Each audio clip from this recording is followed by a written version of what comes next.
seja louvado, irmãos. Amém. Só para contextualizar, a internet é um conjunto de redes interligadas que abarca... Perfeitamente.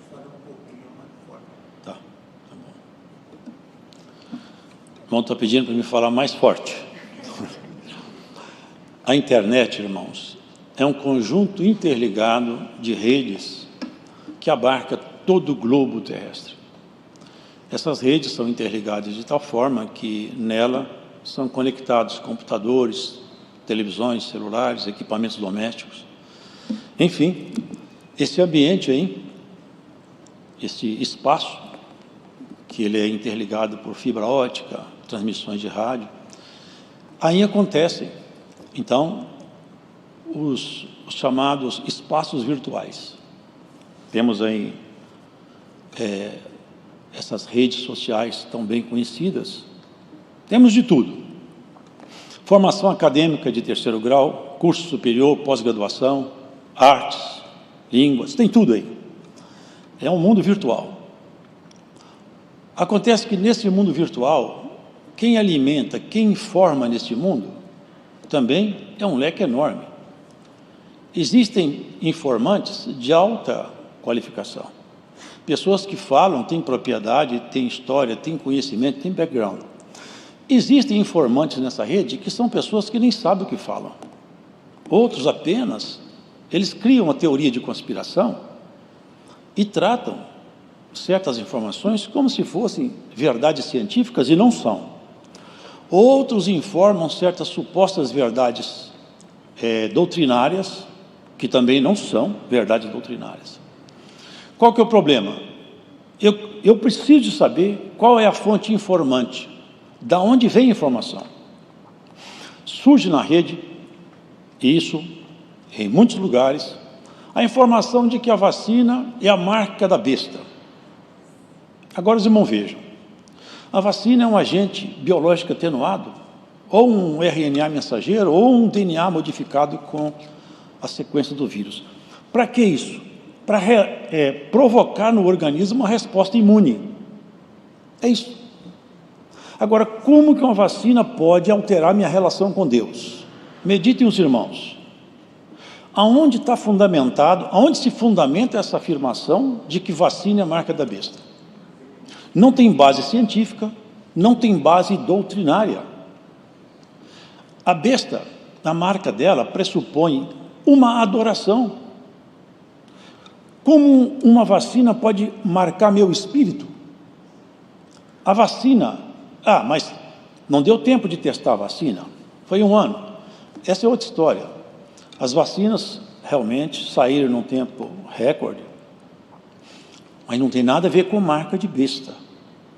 Não tem nada que ver com um agente das trevas agindo, como querem fazer passar.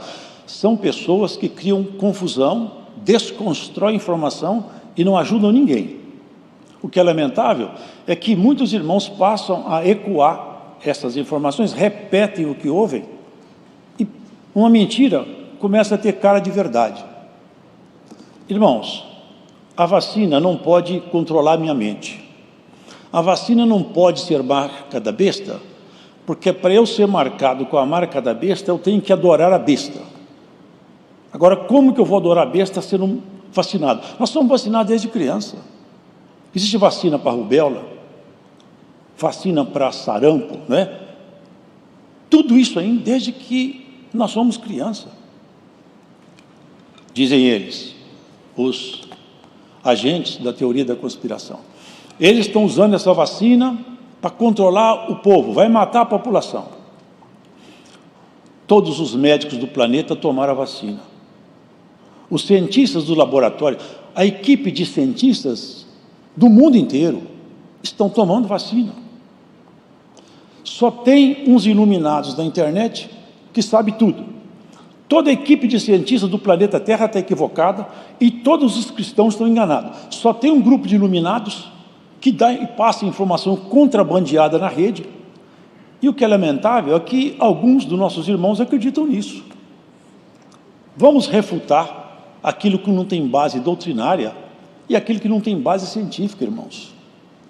Se fosse o mal como propagado, vocês acham que os médicos, os cientistas médicos, os biólogos, os agentes de saúde tomariam? Eles tomaram até primeiro.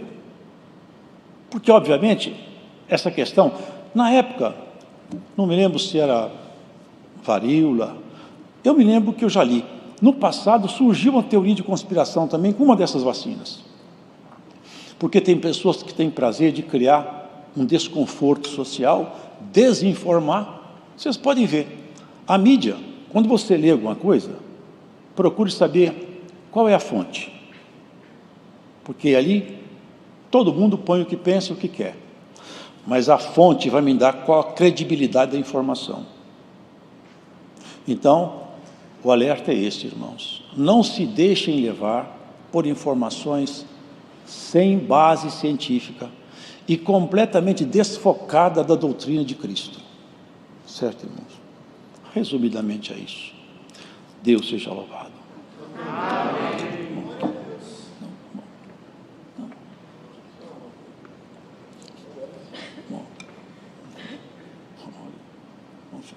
Glória a Jesus, Santo Deus, Santo é o teu nome, Pai.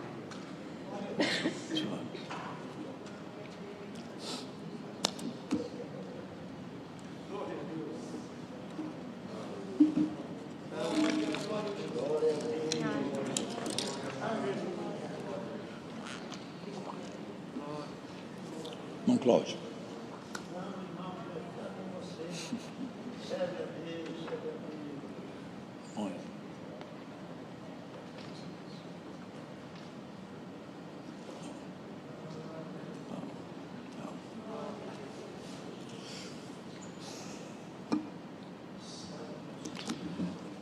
Epístola do apóstolo Paulo, destinada aos Romanos.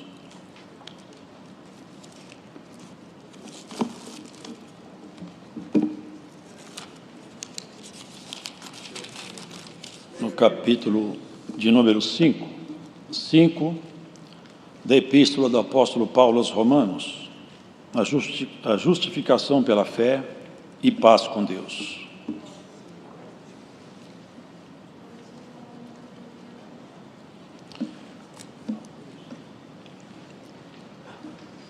Epístola do apóstolo Paulo aos Romanos, capítulo 5.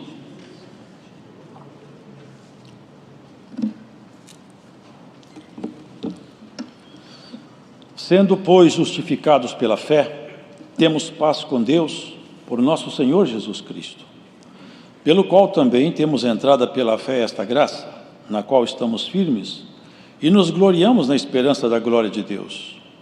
E não somente isto, mas também nos gloriamos nas tribulações, sabendo que a tribulação produz a paciência. E a paciência a esperança, a paciência a experiência, e a experiência a esperança. E a esperança não traz confusão, porquanto o amor de Deus está derramado em nossos corações pelo Espírito Santo que nos foi dado. Porque Cristo, estando nós ainda fracos, morreu a seu tempo pelos ímpios, porque apenas alguém morrerá por um justo. Pois poderá ser que, pelo bom, alguém ouse morrer. Mas Deus prova o seu amor para conosco em que Cristo morreu por nós, sendo nós ainda pecadores. Logo, muito mais agora, sendo justificados pelo seu sangue, seremos por ele salvos da ira. Porque se nós, sendo inimigos, fomos reconciliados com Deus pela morte de seu Filho, muito mais, estando já reconciliados, seremos salvos pela sua vida. E não somente isto, mas também nos gloriamos em Deus por nosso Senhor Jesus Cristo, pelo qual agora alcançamos a reconciliação. Pelo que, como por um homem entrou o pecado no mundo, e pelo pecado a morte, assim também a morte passou a todos os homens, por isso que todos pecaram. Porque até a lei estava o pecado no mundo, mas o pecado não é imputado, não havendo lei. No entanto, a morte reinou desde Adão até Moisés, até sobre aqueles que não pecaram à semelhança da transgressão de Adão, o qual é a figura daquele que havia de vir. Mas não é assim o dom gratuito como a ofensa, porque se pela ofensa de um morreram muitos, muito mais a graça de Deus e o dom pela graça, que é de um só homem, Jesus Cristo, abundou sobre muitos. E não foi assim o dom como a ofensa, por um só que pecou, porque o juízo veio de uma só ofensa, na verdade, para a condenação.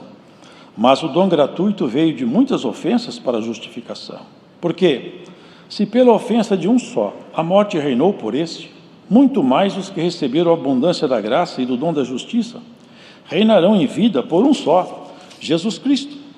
Pois assim como por uma só ofensa veio o juízo sobre todos os homens para a condenação, assim também, por um só ato de justiça, veio a graça sobre todos os homens para a justificação de vida. Porque, como pela desobediência de um só homem muitos foram feitos pecadores, assim pela obediência de um, muitos serão feitos justos. Veio, porém, a lei para que a ofensa abundasse.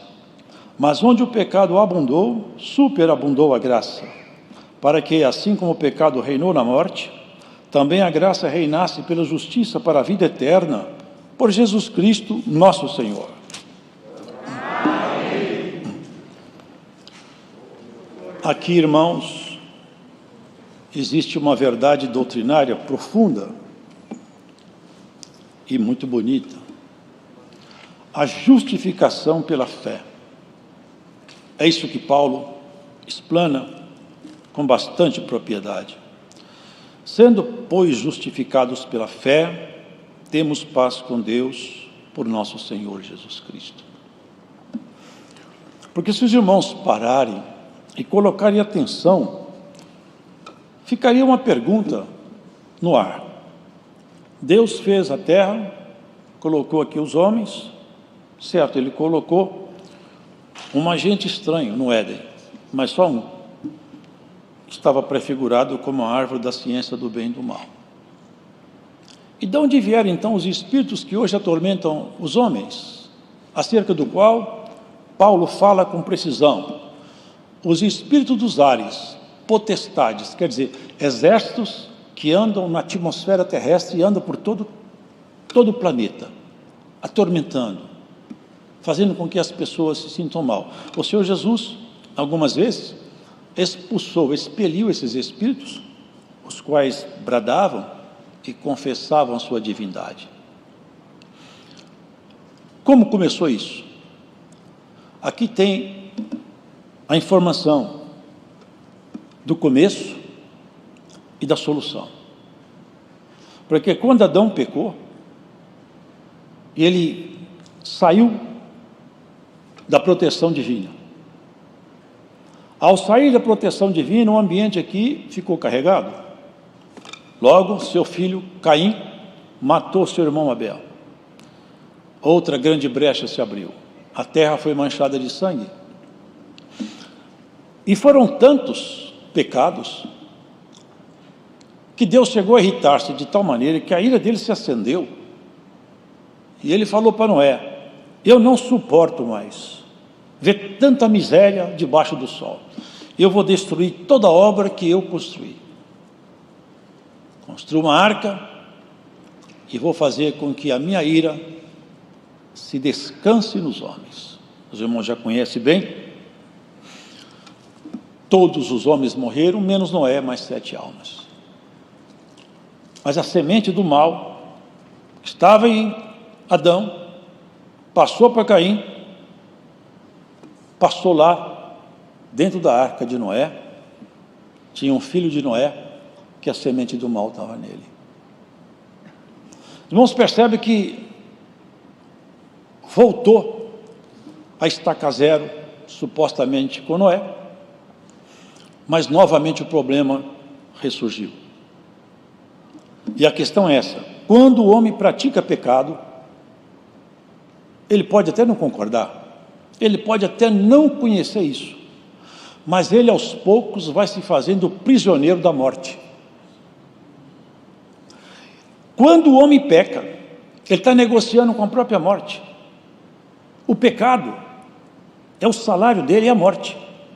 Quando as pessoas vão pecando, Sabe o que está sendo feito ali? Leiam depois Apocalipse. A alma dele está em negócio. E o corpo também. Lá no Apocalipse fala assim: ai daquela grande cidade, porque ela caiu. Os mercadores da terra lamentam sobre essa grande cidade, que mercadejava mercadorias de ouro, de prata, cinnamon, mirra. E lá na frente fala assim: e mercadorias, e fala, e corpos de homens, e almas. Essa grande cidade, chamada espiritualmente Babilônia, que é esse sistema mundial sobre o qual reinam os espíritos dos ares. Aqui, a prática do pecado é algo tenebroso demais e que, lamentavelmente, as pessoas não percebem o que se passa. Paulo, numa das cartas, não me lembro qual, ele fala assim: fomos vendidos sob o pecado. Porque na medida que a pessoa peca e não se arrepende e não muda seus hábitos e não retrata-se com Deus, a força das trevas vai adquirir autoridade sobre aquela pessoa, até o ponto que ela se carrega de tanta iniquidade, que se ela morrer e tombar naquele jeito, ela não se levanta do lado do Senhor. Por quê? Porque a sua alma foi negociada. O preço do pecado é a morte. O preço da obediência é a justiça da palavra. Os irmãos entendem isso? Qual que é o grande problema do pecado? O grande problema do pecado é que a pessoa vai aos poucos se afastando. Sabe o que significa pecar? Pecar quer dizer, na acepção da palavra, errar o alvo. O alvo do homem é Deus, para onde nós devemos preferentemente caminhar. Quando a pessoa começa a se dar a prática do pecado, ela erra o alvo. E ela cumpre nela o que está escrito que o Senhor Jesus falou: porfiai, ou seja, lute, insista, para entrar pela porta estreita e pelo caminho apertado. Porque, olha, a porta que leva aos abismos é muito larga e a estrada é bem larga. Mas para entrar no céu, a estrada é apertada e a porta é estreita e poucos passam por ela. Os irmãos compreendem? Por que Cristo veio aqui? Nos resgatar. Sabe o que é resgatar? É tirar alguém de uma cadeia, de uma prisão ou de uma sentença. Nós estávamos todos destinados ao matadouro espiritual. Paulo faz essa confissão: todos pecaram, todos juntamente se fizeram inúteis, não há nenhum sequer, nenhum homem que fosse achado nele a integridade tal que ele pudesse ser uma trombeta viva, imaculada, e acordar os povos. Os profetas eram santos, mas não acordavam os povos. A lei era boa, e a lei trouxe um problema, porque a lei descobriu diante dos homens a gravidade do pecado. Deus abomina o pecado, Ele não abomina o pecador, mas o pecado Ele abomina, e Ele quer que todo homem tenha horror ao pecado. Ele quer que o homem, a mulher, quando vai conhecendo a Ele, olhe para o pecado e tenha nojo, tenha aversão ao pecado. Isso é o processo de santificação. Santificação é nós adquirirmos as características de Cristo para dentro de nós, até chegar ao ponto que na nossa caminhada nós estejamos parecidos com Ele e menos parecidos com nós mesmos. Porque, irmãos, o pecado em si, mas eu posso pecar e depois me arrepender. Nós não estamos entrando nessa esfera. Tá bom, pode arrepender. A questão toda é que nós temos que ter a compreensão desse mal e nos apartarmos da prática do mal. Quando nós nos apartamos da prática do mal, nós abrimos espaço para que o bem tome conta de nós. Os irmãos entendem? Na medida que você começa a se apegar a Cristo, Ele começa a transferir para você o que é dele. até que nós sejamos, de alguma maneira, transformados. Essa é a regeneração, porque nós somos justificados. Nós não somos justos de nós mesmos. A nossa justiça é emprestada. A nossa justiça está em Jesus.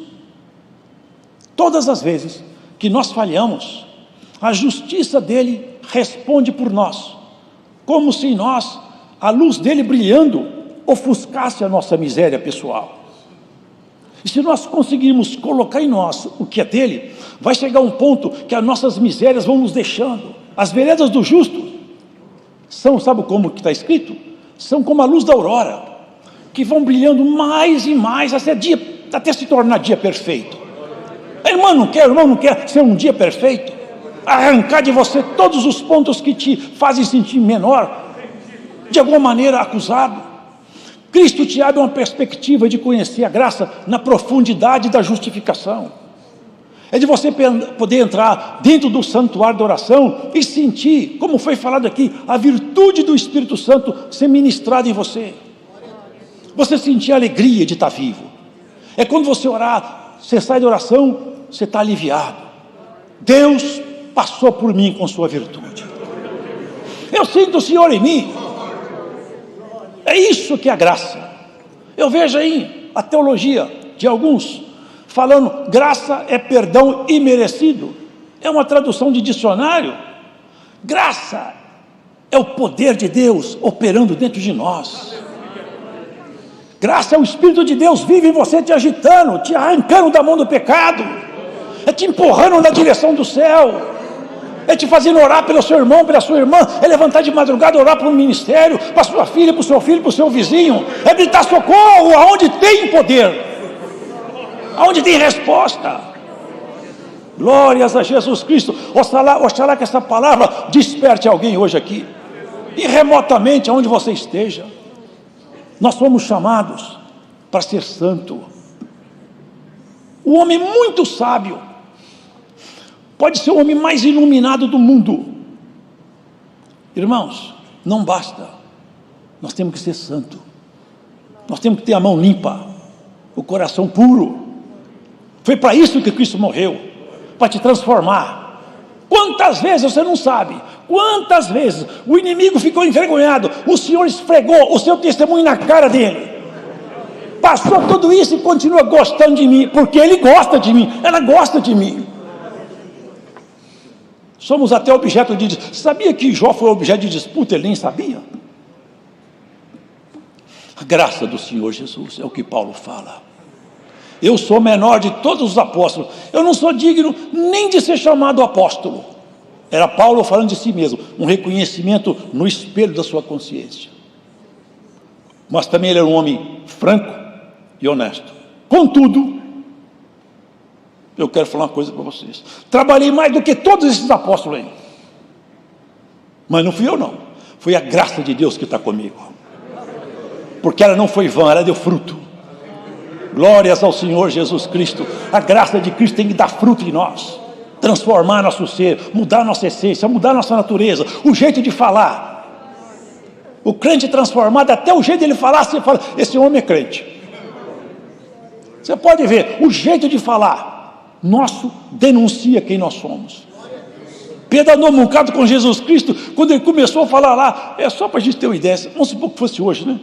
Irmão, vamos lá, se Deus preparar, eu vou. Você aceita, Deus que abençoe. Isso é crente. É crente. Pedro começou a conversar, você fala igual aqueles discípulos de Jesus, você é crente também. A fala dele começou a denunciar. Não foi o sotaque, não foi o sotaque, ele aprendeu a falar como Jesus. Você não quer aprender a falar como Jesus? Aprender a sentir como Jesus? A reagir como Jesus reagiu? Mudo como um cordeiro diante do tosqueador. Ele podia derrubar o céu inteiro sobre a terra, ele podia explodir os planetas, ele não abriu a boca, abaixou a cabeça. Herodes nem sabe como era a voz de Jesus. A tua causa Cristo responderá por você. Ninguém te amarrará no inferno quando Cristo te deu carta de soltura. Eu sinto o Espírito de Deus me trazer aqui. Pode crer nisso, ó irmão, irmã. Cristo te deu alvará de soltura, o inferno não te amarrará. Somos justificados. Você é fraco. Sou fraco, mas Jesus me justifica. mas eu gosto de Deus. Você não conhece aquilo ali, você conhece muito pouco, mas conheço Jesus. Eu sei quem é Jesus na minha vida. Tem gente que não sabe quase nada, mas sabe como que entra lá no santuário do Senhor. Um crente, quando ele ora, lá no céu, sabia isso, irmão? Lá no céu o Senhor fala com os, vem cá, olha aqui embaixo. Olha como é que ele fala comigo. Olha como é que ela fala comigo. Eu tenho que atender, não tem jeito não. Mexe com minhas entranhas. Aleluia, irmão. Tem crente que mexe com Deus, no seu jeito simples, mas sincero, porque sinceridade tem peso de ouro.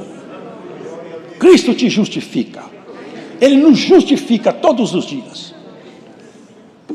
Foge do pecado.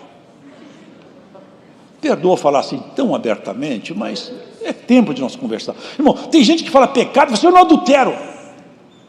Pecado não é adultério só não. Não. Tudo que ferir sua consciência é pecado. E quanto mais você se limpar disso, tanto melhor vai ser a sua aceitação perante o Senhor. Não tem coisa mais linda do que um homem ou mulher. Eu penso isso aí. Para mim eu desejo isso. Quando o Senhor fala, seu tempo acabou. Eu falo assim, eu estou pronto, vamos embora. Eu não estou com pendência para trás. Sou fraco, mas não deixei pendência. Vamos embora para casa. Que isso aqui não é nossa casa não. Vamos para a nossa casa. Ô irmã, o Senhor passou tanta angústia por nós. A gente não é capaz de passar quase nada. Eu já vi irmão falar, desse jeito eu largo a graça. Já pensou se Jesus falasse assim, eu vou largar esses homens para trás. Pedro me negando, já pensou? Um vendendo ele por 30 moedas de prata, outros correram quando vieram os perseguidores, mas ele estava exatamente avisando, porque ele já sabia de tudo, avisou os discípulos, estava lá em Zacarias, ó espada, levanta-te contra o meu pastor, e as ovelhas vão fugir. As ovelhas fugiram, mas o pastor não fugiu. O que vocês estão procurando? Jesus Nazareno, sou eu. Caiu todo mundo no chão. Todo mundo caiu no chão. Os valentes, os homens com porrete, com espada. Vocês vieram caçar o quê? Uma onça? Um dragão? Eu todo dia ensinei nas praças. Vocês vieram de noite porque essa é a vossa hora. Caiu todo mundo no chão. Vocês procuram quem? Jesus sou eu. Deixa meus companheiros embora. Quando Satanás te procurar, Jesus fala, eu estou no lugar dele aqui. Guarda isso aí, viu, irmão? Todas as vezes que o inimigo te procurar, vai encontrar com o teu Senhor e vai cair ao chão. Deus seja louvado.